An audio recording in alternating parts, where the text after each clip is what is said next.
Hey, what's going on, everybody? This is Tyrone back with Tech Life.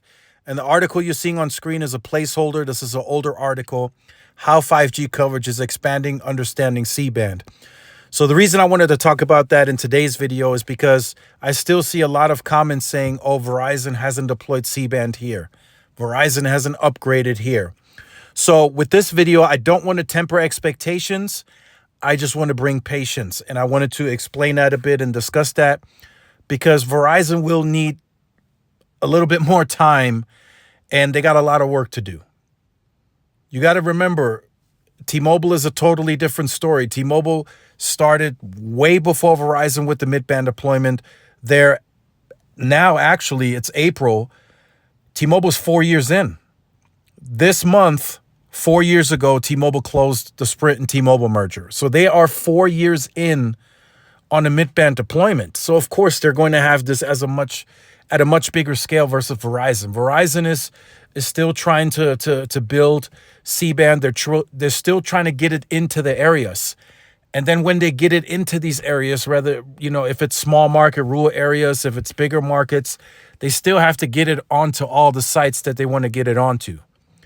So a lot of areas that they're getting into, they're still using intercell aggregation, pushing C-band means pushing C-band from one site that they deployed it on, and it's reaching to another area that might not have C-band on that tower yet.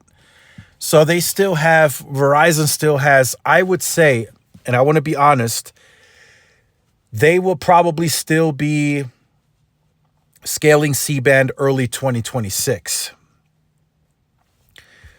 They're going to need probably this year to get to about 270, 275.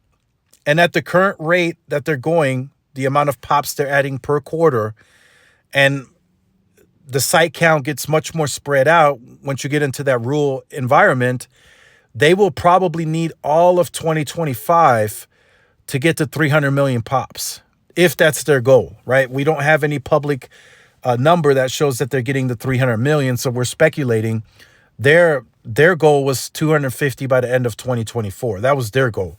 So we have no numbers to track anything on 300. But I'm just guessing they're going to keep deploying. And by the end of the year, I think they get to 270, 275 covered. But again, that still doesn't mean that all of the sites in your area will be covered with C-band. Like I said, they do intracell aggregation. They can reach C-band further to another area that C-band is not actually in. So it might look like C-band has coverage there when in actuality it's not actually on the closest site. So 270, 275. So they might need another full year to scale that last, 25 to 30 million pops to get to 300 million. So I still think they're going to be busy still adding C-band to sites early 2026. So that gives T-Mobile a massive advantage on time and scale. I mean, by that time, T-Mobile will probably have most sites with C-band.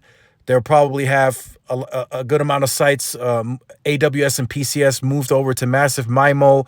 They'll probably be working on 5G advanced or have it already deployed. They'll have voice over NR at large scale. So the timing was just much better for T-Mobile in this instant. But like I said, I don't want to temper expectations for Verizon customers. Just be patient. It's going to take them some time. There's going to be more C-band by the end of the year, and then they're going to need 2025 and probably the first half of 2026 to really get C-band to the scale that T-Mobile is at today. So let me know your thoughts in the comments. Like, share, subscribe. Follow my social media outlets. This is Tyrone with Tech Life. See y'all in the next one. Peace.